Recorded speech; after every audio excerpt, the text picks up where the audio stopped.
Are you happy, my children? Want to hear a story?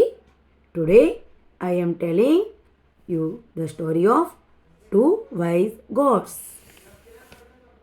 There was a river in a small village. There was a narrow bridge over it. There came two goats. They were on a narrow bridge. There was no space to cross the bridge. They had an idea. One goat sat down, the other walked over it.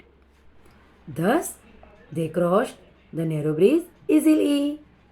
They were wise gods. Okay, see you again with a new story. Bye.